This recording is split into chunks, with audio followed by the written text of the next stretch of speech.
Monsieur le directeur international, chers passes directeurs internationaux, chers présidents et passes présidents du Conseil des gouverneurs, chers gouverneurs et passes gouverneurs, chers officiels et responsables, chers amis des districts étrangers, chers Lions et Léo, mesdames, messieurs, bonjour. En premier lieu, je souhaite remercier mes amis futurs gouverneurs de la confiance et de l'honneur qu'ils m'ont accordé en m'élisant président du Conseil 2017-2018. Cette mission passionnante, engagée depuis plusieurs mois, m'a permis de découvrir des lions impliqués, motivés avec un sens profond de l'engagement et une volonté de servir efficacement notre mouvement. Nous sommes tous fiers et heureux de vous présenter un Conseil de gouverneurs uni, travaillant avec passion dans un esprit d'amitié et de confiance réciproque, à votre service, vous tous, Lions, et avec bienveillance. Abordant un nouveau siècle de notre lionisme avec une volonté d'innovation, renforcer et élargir notre mode de gouvernance, levier nécessaire pour faire face à l'avenir et garantir la pérennité de notre multidistrict, telle sera notre première priorité. Bâtir et mettre en œuvre ensemble des objectifs, une organisation, mobiliser des moyens à partir d'une réflexion commune entre responsables successifs à tous les niveaux de notre structure, donne de la cohérence et de la continuité à l'action de chacun en toute transparence. Aussi, dans cet esprit de partage et avec enthousiasme, nous accueillerons parmi nous le président du prochain Conseil des gouverneurs dès son élection. La création de comités techniques glissant sur 3 ans, travaillant sur les prospectives d'avenir de notre mouvement et l'évolution du DM103 permettra d'assurer en gouvernance la cohésion d'une stratégie à long terme. Dans un mois, nous entamerons le 2e centenaire du lionisme. Aussi, préparons-nous à servir plus demain. Dans une Europe qui vieillit, dans une société en mutation permanente, nous aurons besoin de trouver de nouvelles forces vives, hommes et femmes optimistes et enthousiastes qui apporteront un surcroît d'énergie et d'idées novatrices pour animer, dynamiser et adapter le lionisme à notre époque. Chaque jour, à travers la planète, nous avons un impact phénoménal, mais chaque jour, n'oublions pas de préparer la prochaine génération de lions qui continueront notre œuvre. Allons les chercher, montrons-leur les richesses de notre devise dans le bénévolat au service des autres et dans l'accomplissement personnel. Le recrutement des cadras des quinquas est essentiel pour leur offrir le lionisme et pour que le lionisme rebondisse à l'aube de ce 2e centenaire. Développons ensemble de façon novatrice d'engager ces nouveaux membres dans le service Lion et que nos clubs aient un attrait pour qu'ils restent et deviennent des lions passionnés. Notre 2e priorité sera donc de renforcer l'action de l'EME par des mesures significatives, en nous fixant comme objectif national de retrouver une évolution positive de l'effectif du DM103, de créer de nouveaux clubs dans les zones à forte potentialité, de promouvoir les branches de clubs et de développer les Léo-clubs. Par ailleurs, un seul lion sur 5 est une femme. Or, comme dit un proverbe chinois, les femmes peuvent porter sur leurs épaules la moitié du ciel. Aussi, nous aimerions voir plus de femmes dans nos rangs qui viendront enrichir et consolider notre mouvement.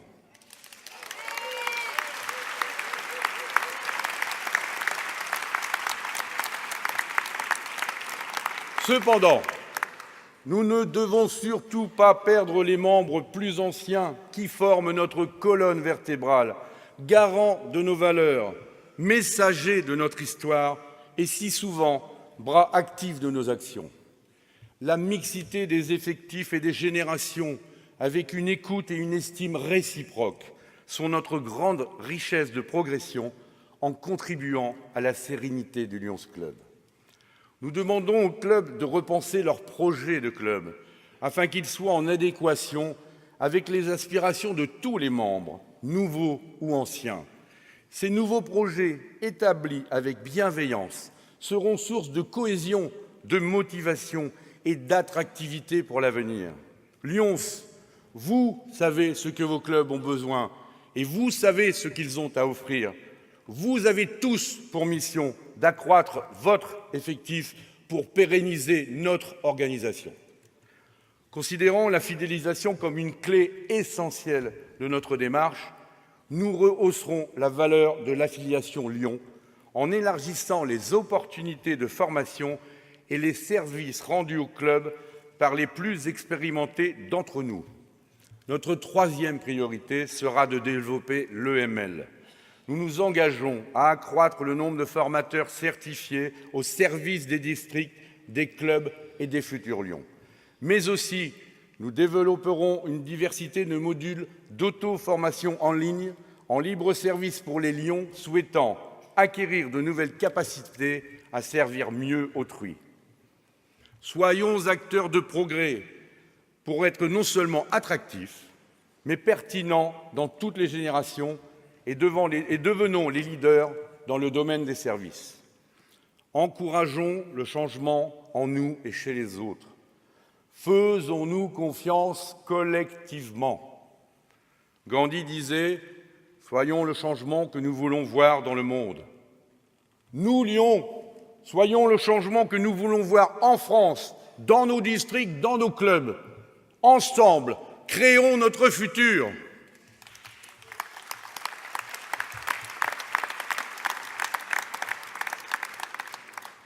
Le monde évolue vite. Nous ne pouvons pas continuer à faire les choses de la même façon. Nous sommes confrontés à des défis inédits découlant de changements sociétaux importants. Explorons de nouveaux horizons issus de ces nouvelles problématiques pour amplifier notre impact dans le service aux autres. Innovons, soyons audacieux, inspirés. Une évolution accrue vers le travail en groupe de projet, du Conseil et des commissions, avec la généralisation d'outils coopératifs, augmentera nos moyens d'action et l'attractivité de notre mouvement en réduisant les coûts de fonctionnement. Mais tout cela, nous pouvons le faire ensemble à une seule condition, l'union. L'union qui doit faire notre force et qui repose simplement sur notre capacité à tous à nous parler avec respect et tolérance et à pratiquer les vertus que sont l'écoute, la compréhension et l'humilité. Aussi, nous renforcerons la promotion de nos valeurs fondamentales du Lions Club International. Ces valeurs qui sont nôtres, exemplaires, respectueuses de chacun, attachées à la loyauté, la solidarité, doivent rester nos repères immuables. Assurance de qualité et de fiabilité. Quand cette compréhension-là est entre nous, alors l'amitié et la tolérance créent l'espace propice à de meilleures actions. Un club avec une bonne ambiance et un savant équilibre entre membres anciens et nouveaux peut accomplir encore plus. Et n'oublions pas de communiquer sans cesse. Notre mouvement centenaire a une histoire riche qui mérite d'être racontée. Exposons-la en termes simples. Nous devons nous présenter sous un angle nouveau pour changer l'opinion notoire et améliorer notre visibilité. Façonnons un message moderne qui saura toucher le public dans lequel il pourra s'identifier. Notre quatrième objectif sera de poursuivre la campagne de communication et la modernisation de notre informatique dans la continuité des conseils précédents. Nous renforcerons l'équipe communication par des membres expérimentés sur les outils digitaux, les plateformes collaboratives, les réseaux sociaux, les vidéos et les médias. Nous mettrons alors en avant les réussites concrètes de nos clubs, de nos districts, pour affirmer avec force notre identité et notre légitime fierté d'être Lyon au service du devenir de l'homme et de la société. Notre cinquième résolution sera d'agir pour promouvoir le Lions Club international en renforçant la présence et la défense du lyonisme français dans le monde. Bien sûr, pour financer tout cela, un budget prévisionnel va vous être présenté ensuite par notre trésorier du Conseil. Toutefois, une sollicitation forte de la Commission nationale des finances a exercé sa mission de contrôle sur l'utilisation des ressources du DM 103 montrera notre détermination à donner une information transparente pour tous les lions au service desquels nous sommes. De plus, la mise en place de procédures nouvelles contribuant à maîtriser les dépenses et à augmenter les économies potentielles permettra de transmettre une situation saine à nos successeurs. Nous sommes conscients qu'une tâche aussi lourde ne peut être accomplie qu'avec des équipes fortes et soudées. Mais ensemble, nous réussissons toujours tous nos projets. Cela implique bien sûr une solidarité profonde entre tous les lions, quel que soit leur statut et leur responsabilité au sein des clubs, des districts et du DM 103. Car en fait, tout repose sur vous, lions dans vos clubs et dans les districts. Fiers de ce que vous réalisez chaque jour, que vos actions soient humanistes, culturelles, tournées vers la jeunesse, l'environnement ou l'humanitaire, nous vous soutiendrons. Lions, continuons d'agir ensemble avec conviction, amitié et enthousiasme au service de ceux qui comptent sur nous. Continuons à être ces artisans de paix et de tolérance, garants de l'équité entre individus. Continuons avec notre générosité, notre don de soi, notre combat pour rendre le monde toujours meilleur. Créons une société ouverte à tous, où règne une culture de paix partagée, nourrie par la diversité qui enrichit nos vies et élargit nos visions et perspectives futures.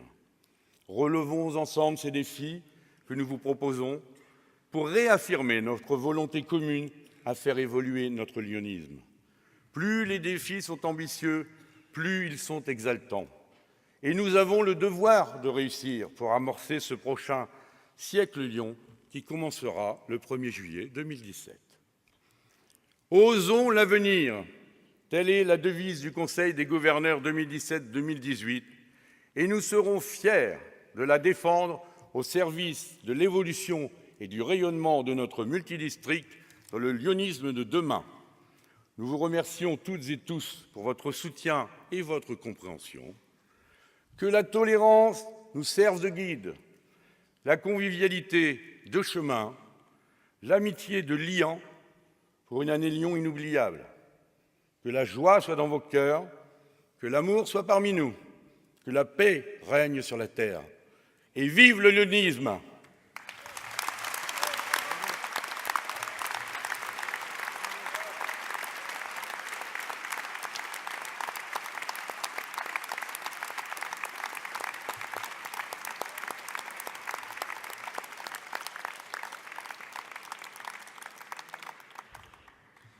La présentation du budget 2017-2018 par Pierre Mangon.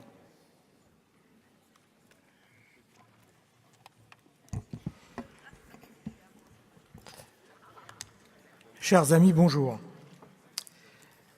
Le budget du district multiple 103 de l'exercice 2017-2018 a été publié dans la revue Lyon numéro 700 de mai 2017. Avant d'être présenté à la Commission nationale des finances le 25 février 2017, il a été préparé en tenant compte de plusieurs paramètres.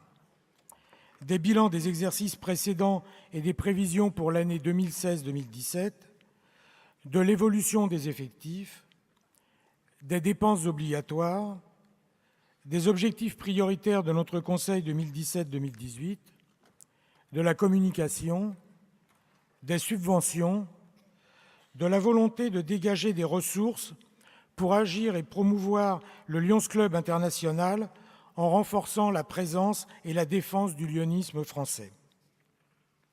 Le budget présenté est hors revue et assurance. Les charges. Le total des charges 2017-2018 s'élève à 1 645 870 €, alors que les charges prévisionnelles du budget 2016-2017 sont de 2 130 627 € et le réalisé 2015-2016 à 1 907 610 €. De ce total, les charges de gestion représentent 31 %, les charges actions 54 %, les charges diverses 15 %. Sur la première ligne des charges de gestion, le poste secrétariat général, avec 403 351 €, représente 79 % du poste. Salaires, charges sociales et taxes diverses s'élevant à 325 652 €. Ce poste est en augmentation de 3 % par rapport au réalisé au 30 juin 2016, d'un montant de 392 814 €. Sur la deuxième ligne, avec 55 010 €, le poste gestion d'immeubles est en forte diminution de 20 % par rapport au réalisé au 30 juin 2016, qui comprenait une charge exceptionnelle de 20 000 € due à un cambriolage dont le siège a été victime, et les travaux de la cuisine. Les postes comptabilité, contrôle et gestion informatique, avec respectivement 30 800 € et 19 000 €, n'appellent pas de remarques particulières. Maintenant, les charges actions, qui s'élèvent à 894 639 €. Comme vous pouvez le constater, la ligne association filles statutaire n'est pas servie. Nous y reviendrons un peu plus tard. L'annuaire, 10 000 €, correspond à la tenue du fichier informatique de l'annuaire national. Le budget commission-comité, avec un montant de 253 550 €, est à rapprocher du réalisé 2015-2016 et du budget 2016-2017. Il comprend le budget des 7 commissions, de l'équipe mondiale des effectifs, de l'équipe mondiale du leadership, des comités et autres, avec des répartitions différentes. Le budget Conseil des gouverneurs s'élève à 297 989 €. Même s'il comprend plusieurs postes en diminution, l'augmentation par rapport au réalisé mentionné sur le tableau porte essentiellement sur les réunions du Conseil, car nous avons appliqué pour la première fois les textes en vigueur qui nous font obligation de nous réunir lors de la Convention nationale de l'année N-2 et de tenir 2 conseils en juillet de l'année N-1 pour l'élection du président du Conseil et du bureau. Le budget convention, lui aussi, même s'il comprend plusieurs postes en diminution, connaît également des hausses. À cela, 2 raisons. La Convention nationale de l'an prochain, qui se tiendra à Port-Marly, subit les prix de la région parisienne et les contraintes dues au plan Vigipirate. Le poste centenaire, budgété pour 21 000 €, permettra aux 15 districts de participer à l'envoi d'un lion à la Convention internationale de Las Vegas à hauteur de 1 400 € par district. Nous remercions ici le Conseil 2015-2016 qui a dédié une réserve pour financer une participation d'un lion de chaque district également à la Convention internationale 2018 de Las Vegas. Pour finir sur les charges, avec les charges diverses qui s'élèvent à 263 070 €, en très forte diminution par rapport au réalisé précédent. Outre la baisse sur les achats des articles Lyon, le poste communication est en très forte baisse puisqu'il ne comprend plus l'appel supplémentaire de 4 € per capita demandé les années précédentes. Le budget de cette ligne est ainsi ramené à 159 000 €. Après les charges, les produits. Ces produits sont hors revue et assurance, qui s'élèvent à 1 645 870 €. Outre les postes secrétariat général, les articles Lyon et les produits financiers, le poste principal correspond aux cotisations qui ont été calculées sur 26 000 membres et 200 cotisations dites famille pour un montant global de 1 479 870 €. Il faut y rajouter 35 000 € de prorata et 10 000 € pour la communication qui représente une reprise sur un fonds dédié. À l'article 20, section 2 du règlement intérieur, il est mentionné, entre autres, que l'Assemblée générale se prononce sur le montant de la cotisation afférente aux frais de fonctionnement du district multiple et sur celui de la partie de la cotisation affectée aux comités et actions. En conséquence, nous vous invitons à voter sur 2 cotisations. La première cotisation, per capita, dite cotisation globale de base, à hauteur de 61,50 €, comprenant le fonctionnement pour 56,70 €, l'assurance pour 2,30 € et l'abonnement à la revue pour 2,50 €. La cotisation dite famille s'élève à 33,15 €. J'appelle ici votre attention sur le fait que les modifications imposées par le siège international sur la parution numérique de la revue permettent de baisser son abonnement de 4,50 € en le ramenant de 7 € à 2,50 €. La seconde cotisation, destinée aux subventions des associations filles, à hauteur de 4,50 €, comprend les centres internationaux francophones pour 3,50 € per capita, soit une somme prévue de 91 700 €, et médicaux pour 1 € per capita, soit une somme prévue de 26 200 €. Les 2 cotisations sur lesquelles vous avez à vous prononcer ce jour, que sont la cotisation de base, 61,50 €, plus la cotisation allouée aux subventions, 4,50 €, s'élèvent au total à 66 € et à 37,65 € pour les cotisations famille. Malgré une diminution de la baisse des effectifs de 400 membres, de l'abonnement à la revue de 4,50 €, de la cotisation d'assurance, le budget que je viens de vous présenter reste en équilibre avec une baisse de la cotisation de 5 €. Je vous remercie de votre attention.